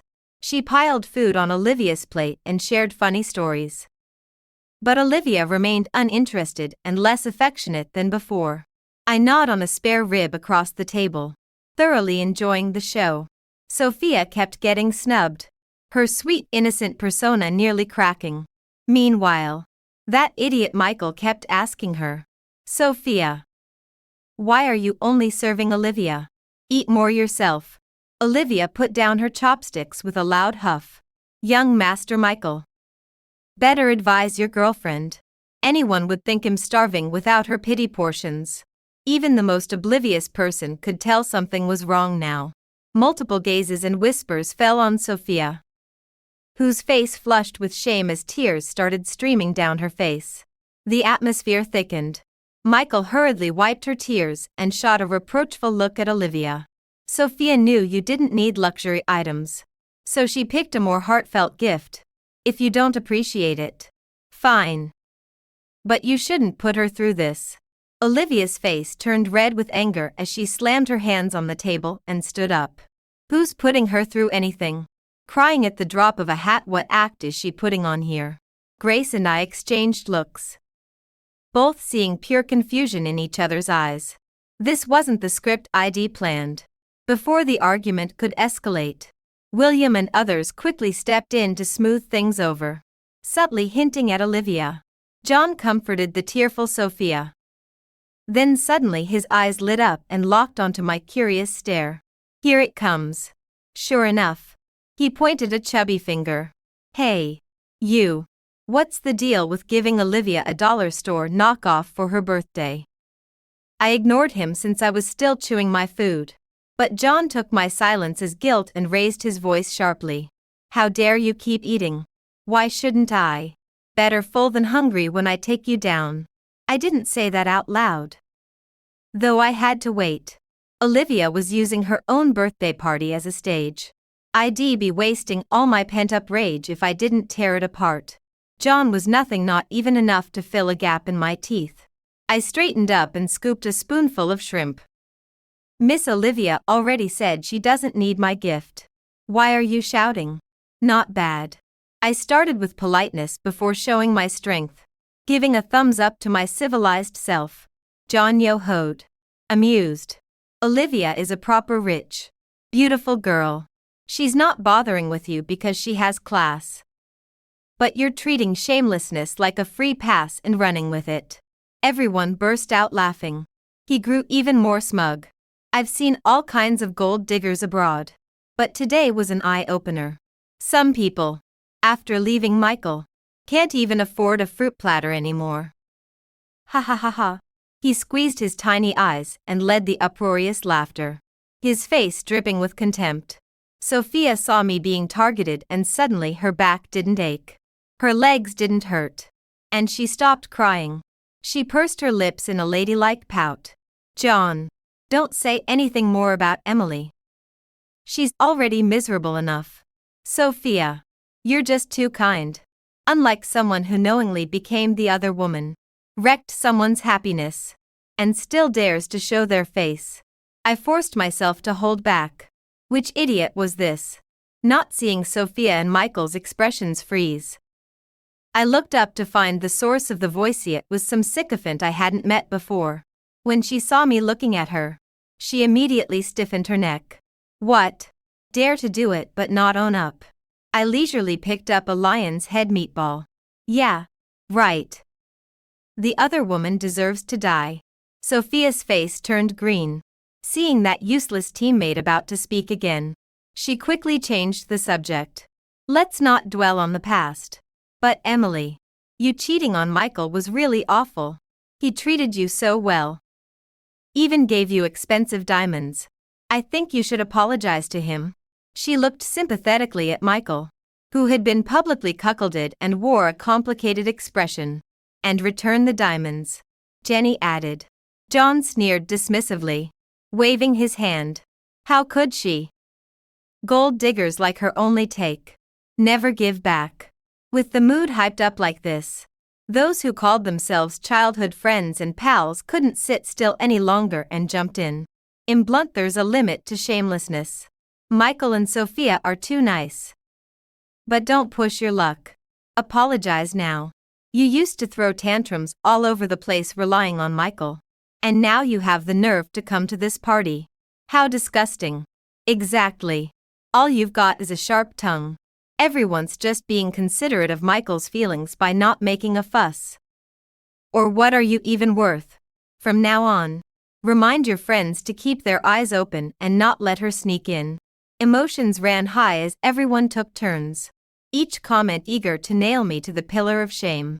I kept my head down, eating in silence while keeping an eye on the time.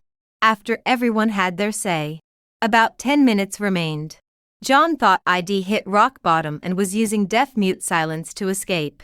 He pulled 2 bundles of cash from his bag, sneered, and tossed them to the center of the table. Since you're selling yourself anyway, would you do anything for money? The room fell silent.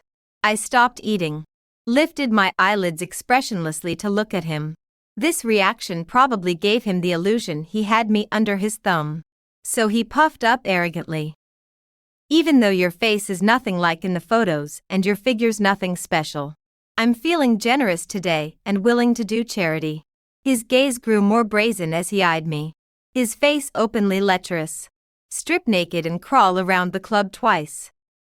And all this cash is yours. It's just making money, no shame in that. All eyes turned back to me for the show.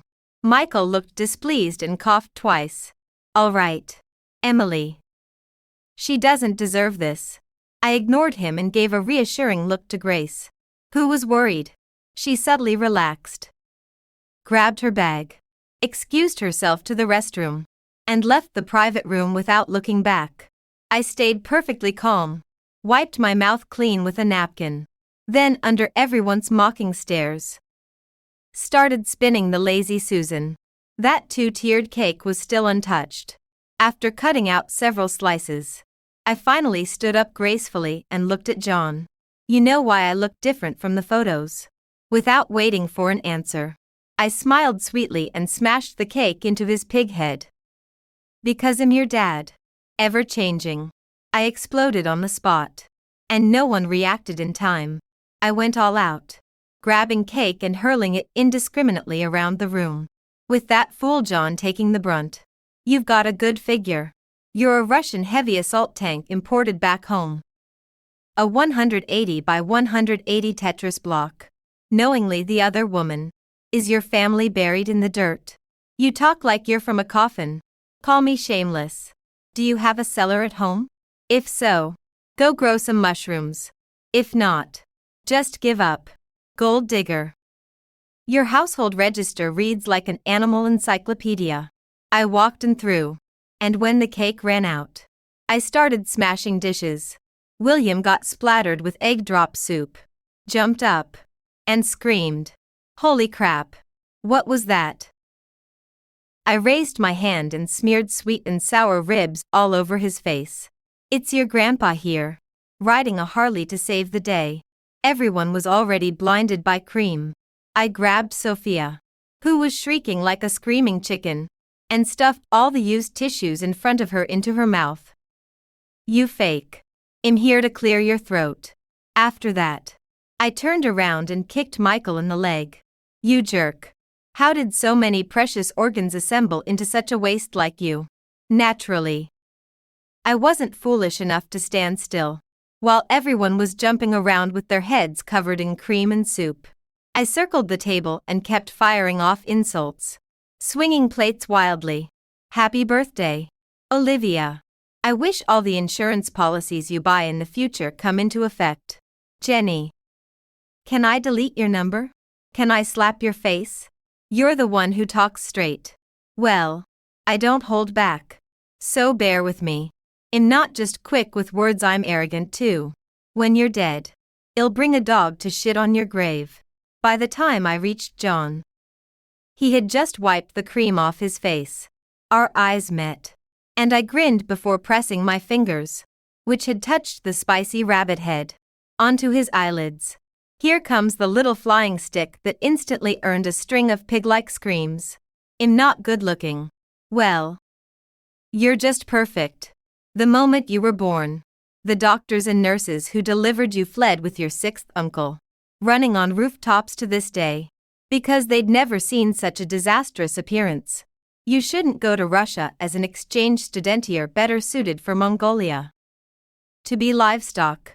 telling me to take off my clothes and crawl outside. You should save that kind of insult for women for dinner with your parents. If your mom doesn't give you 2 big slaps and your dad doesn't whip you into ascending on the spot, it's because I, your ancestor, failed to set the rules. As I spoke, I grabbed his ear and dragged him straight to the trembling Sophia and Michael. He cursed fuck all the way. I pulled out a tissue and wiped his face roughly, smiling sweetly. Seems John isn't great at Chinese, let me teach you. I slapped his big face twice. This is slapping left and right. After dealing with you, I'll handle Sophia next. This is handling both sides. Before I could touch her, she stumbled back in her high heels, wailing for her parents, and ended up falling hard on her butt. I had to pick up a pickled cucumber and jump up to smash it on Michael's head. Justice from above. Then I turned back to the panicked John with a sweet smile, showing my perfect 8 teeth. See that? I swung a hammer right away. This move is called fiercely, sending you straight to heaven. After that, I dashed back to my seat, grabbed my bag, and ran. Emily. Today, I became legendary in one battle. I hurried downstairs and met David, who had come to pick me up. Before he could utter a word of concern, I grabbed his arm and ran. Hurry. He was confused but let me pull him along as we sprinted out. We drove off without stopping, leaving the wailing mess behind. Back home, David listened to my animated retelling, his handsome face cycling through admiration, shock, and dismay. Finally, as I mentioned justice from above, he buried his face deep in his hands. You've pissed off that entire circle. I nodded eagerly. To be honest, I've been wanting to leave the country anyway. He rubbed his temples in frustration. I bared my teeth again. Think about Ithy struck first, with slander, framing, and humiliation. If it were someone fragile, they might've kicked the bucket by now. But I'm steel. Anyone who messes with me, I'll mess them up. I blinked. Is that so wrong? His expression was hard to describe as he sighed deeply. I fell silent and sat obediently on the sofa, watching him. If the me at that banquet today hadn't been Emily, daughter of the Taylor family, but a kid from a poor family or a timid girl, what kind of ending would I be facing now? That table of hypocritical men and women, dressed in top brands, spouting the most vulgar words, using unverified speculations to defame and insult a girl, ganging up to force an apology, and trying to suppress her spirit. How disgusting. I lowered my eyes, feeling a chill of realization. Thank goodness it was me. Me. Rotten to the core and fearless. After calming down, David notified PR first to get a clarifying post trending. I checked in with Grace to say I was safe. After hearing my story, she screamed excitedly. Emily, you're amazing. You're my god. My only sister. My lip twitched. That sounded familiar. Grace once again mysteriously sent me several screenshots, all from her close girlfriends who had been negatively influenced by Sophia. After admiring the drama queen's quotes, I couldn't help but rub my hands in anticipation. Why didn't you share such good stuff earlier? She rolled her eyes helplessly. How could we possibly fight against her army of admirers? I thought about it and agreed. Was your boyfriend there today too? Her expression changed slightly. Sorry sis. I couldn't stop him, but I'll break up with him. Grace came from an ordinary background, and I understood her concerns. Not planning to drag her into this. Seeing her nervous look on camera, I joked half-heartedly. Anyway, all hopeless romantics end up in a tough situation. I don't care what you do. Only then did she relax and laugh along. Go ahead and face the tough situation then. Clarifying rumors. Revealing my identity. Sending out dozens of cease and desist letters. And beating up a bunch of rich kids. All this commotion finally caught Robert's attention. He grabbed his stand and rushed back to the old family home overnight. When he entered, David was on the phone with the Brown family. Thanks to me, His phone had been blowing up with angry calls all afternoon. Robert sat down across from me, wearing a constipated expression. I ignored him, staring intently at the TV stand. But my ears perked up as I sneaked closer to David. He glanced at me and quietly pressed the speaker button. Mrs. Brown's furious accusations came through the receiver. I don't care where your Taylor family dug up this bastard child. But she must apologize to Sophia. How dare she hit people? David replied calmly. Your daughter interfered first and framed her afterward. Everything my sister did was purely self-defense. Mrs. Brown shrieked in disbelief. You call beating up everyone in the room self-defense? He raised an eyebrow, struggling to hold back laughter. Mrs. Brown. Her defending herself and everyone else being unable to beat her are two different things. I turned away, equally stifling my amusement. If I were one of those rich kids today, I'd keep my mouth shut at home. Too embarrassing. Mrs. Brown ranted and raved, completely losing her composure. She used her drama queen antics like a stubborn rolling knife, insisting I come over to kneel and apologize. David remained unmoved, skillfully dodging her demands. When she said I had no manners, he retorted that the Taylor family never taught me how to be a home wrecker.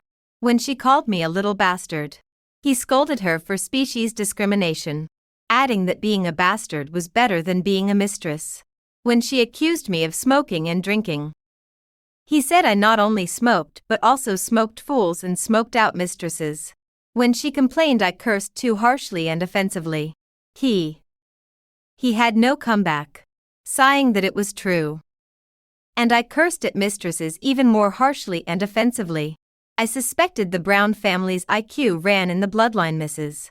Brown still hadn't realized that no matter what nasty things she said, my dear brother David would shoot them down word for word, turning them into critical hits aimed at her daughter.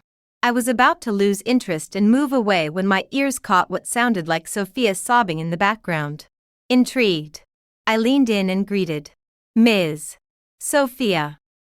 My condolences. The jumbled noises on the other end stopped dead. After a pause, Mrs. Brown hissed through gritted teeth. What nonsense are you spouting? I was slightly puzzled. No. I heard her crying like that and thought something bad happened in your family. Silence followed.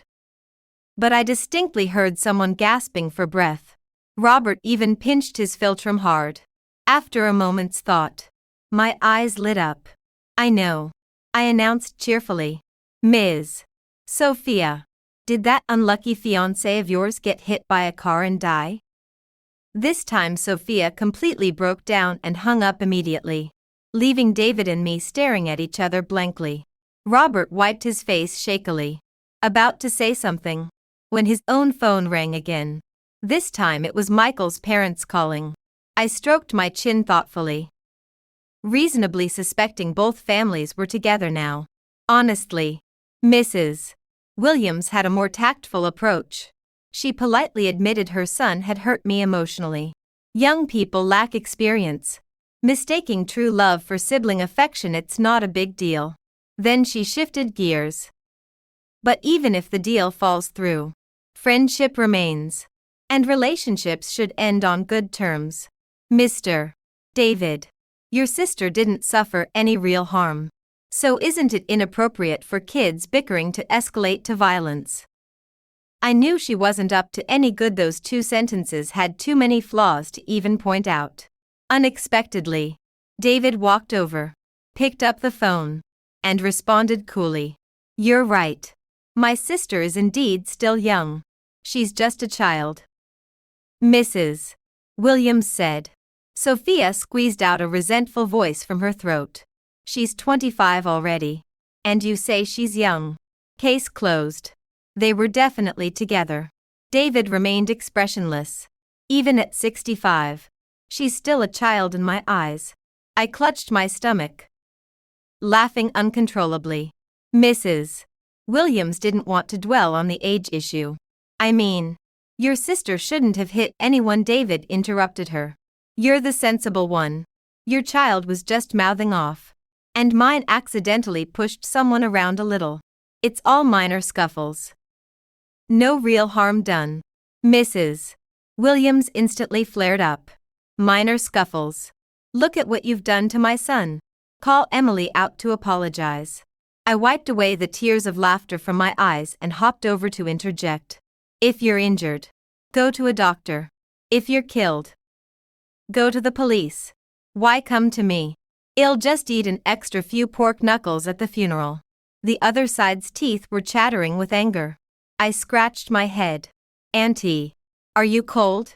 If you're cold, go stand in the corner, it's 90 degrees there. She forced out 2 sarcastic laughs through gritted teeth and feigned calm. So you're Emily. Sharp-tongued as they say. I very politely thanked her. You're welcome, she said icily, clearly losing her patience from before. I know you're holding a grudge. But you did hit our children from both families. Didn't you? We won't even bother with medical expenses. Just come to our house in person. Kneel down. Apologize. And this will be over. After all, our kids are well-mannered and educated. They won't stoop to arguing with someone born to a mother but not raised by one.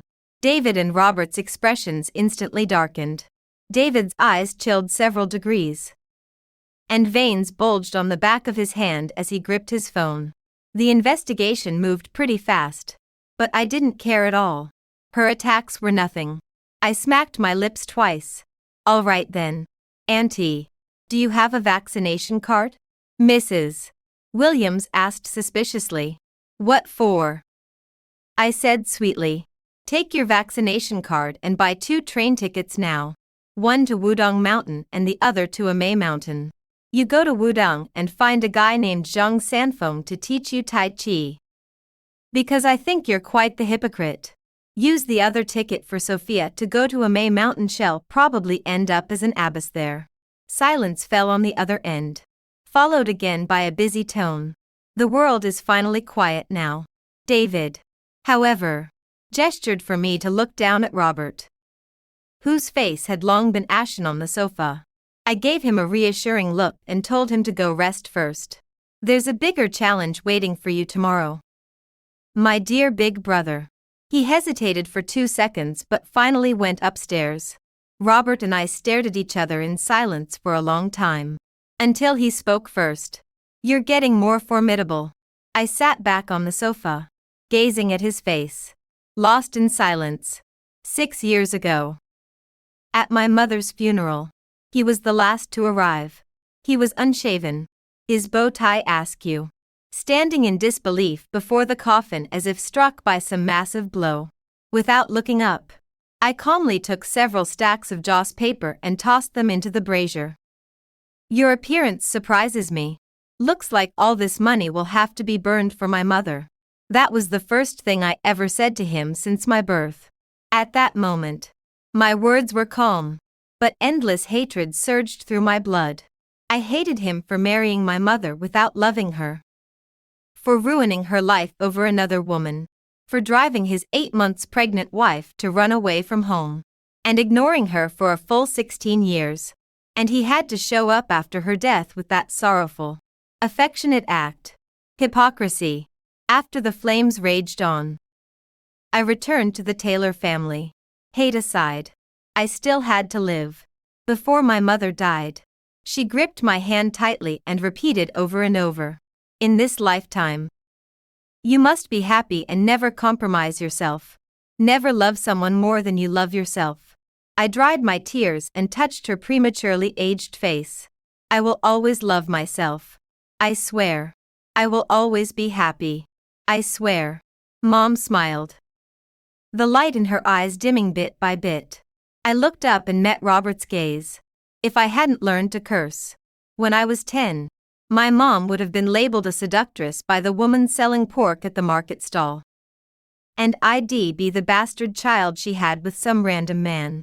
If I hadn't learned to fight throughout high school, I'd have endured constant sarcasm from the snobbish homeroom teacher, been bullied by his son, forced to eat paper balls, drink ink, had my clothes and textbooks thrown into the boys' bathroom, and stood through every class. Shock spread across Robert's face. He widened his eyes involuntarily, as if unable to believe his ears. I flicked my nails and smiled at him. If you don't believe me, go investigate. Find out how your so-called wife managed to sell trinkets at a stall by day and knit clothes for sale. Then sneak into the toy factory at night to work hourly shifts, day after day for 16 years.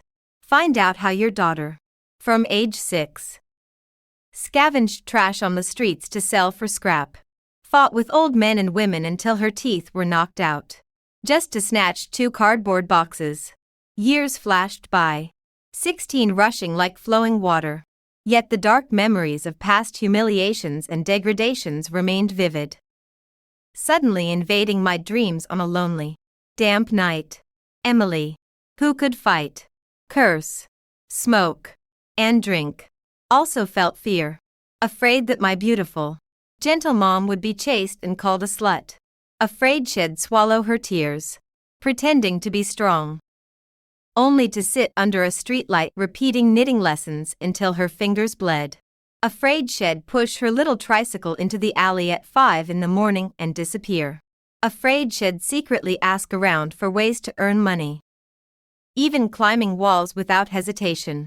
I was also afraid of the old woman who chased me 3 blocks with a broom, the homeroom teacher who never graded my homework, his burly son leading others to corner me, locking me in the equipment room all day, in every anxious day and night. I longed for my father to descend from the sky. If he came, Mom and I would forgive him. If he came, no matter how angry Mom was, I'd forgive him. But he never showed up, and no one ever did. I slowly realized that in this world, I was the only one who truly loved Mom, the only one who could protect Mom and myself. So if anyone cursed me, I'd curse back worse. If anyone hit me, I'd bite and kick them to death. The invincible bad kid Emily sitting before you was actually very obedient as a child. Incredibly well behaved. I stood up, no longer looking at Robert's tear-streaked face. Anyway, those families are powerful and wealthy.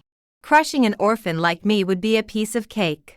If you need me to apologize in person, just call any time. I walked slowly upstairs and unexpectedly saw David standing at the stairwell, unsure how much he'd heard. Half his body was hidden in shadow, like a straight, sharp arrow. I brushed past him. 30. I don't know what Robert and David did, but instead of calming down, the online buzz skyrocketed. The whole internet was discussing this big scandalous feud among the wealthy. The content was uniformly about how the Taylor family's youngest daughter was cheated on by a scumbag, and Sophia, a socialite from the Brown family, knowingly played the other woman, not only turning the tables but also hiring trolls to smear me with despicable tactics. The company's heartfelt statement painted me as a tragic, devoted lover, rivaling a modern-day woman who waited for her love, and attached a full 60-page PowerPoint with evidence and screenshots of Sophia provoking me and other girls. Michael and Sophia were dragged through the mud online until they had nothing left. Universally hated. Someone claiming to be an insider posted my story of causing chaos at the Water Sky Resort, beating everyone up, and told it vividly. I panicked for 2 days. But to my surprise, instead of criticism, influencers compiled a set of Sister Emily's quotes, turning them into memes and jokes that spread wildly. Everyone praised me for being clear-headed and incredibly cool. People added me on social media daily, asking if I'd teach classes or be their internet spokesperson. I went ahead and registered an account on a popular social media platform to vent, gaining hundreds of thousands of followers overnight. Even funnier, drama-loving netizens followed the clues and listed everyone Sophia had flirted with. I spotted Olivia's fiancé's name on it. I quickly had Grace add me back to the mutual friends group chat and threw the link in. Emily. Emily is here. Olivia. Emily. Sophia. It's bad. Miss Brown. Your roster of backups got blown up by netizens. Grace deliberately stirred trouble. Grace.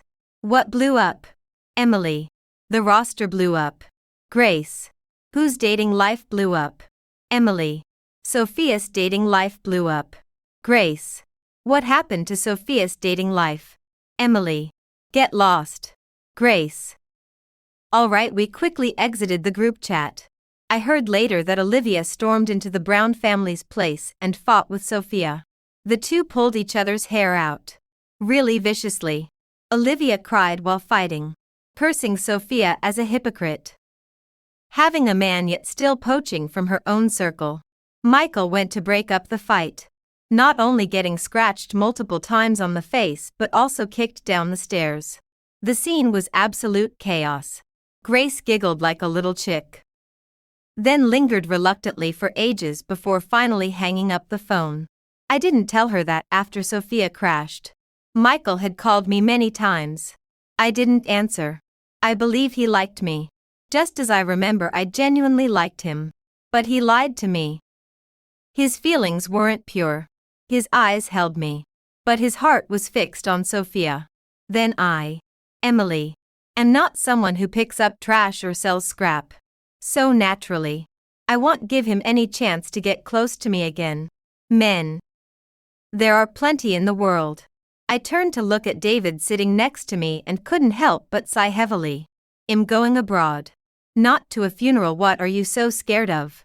His eyebrow twitched violently. Watch your mouth. Fine. I spread my hands. You're running off with Muhat about the company. He fiddled with the boarding pass. Handed over to Robert. But his illness. The doctor told him to stop staying up late browsing the internet and cut back on those over-the-top romance dramas. He's at that age where he bites the blanket corner and cries himself dizzy. Okay. Fine. A plane flew overhead, making a huge roaring sound. I was in a great mood. Looked up, the sky was clear. White clouds drifting. A bluebird soared by.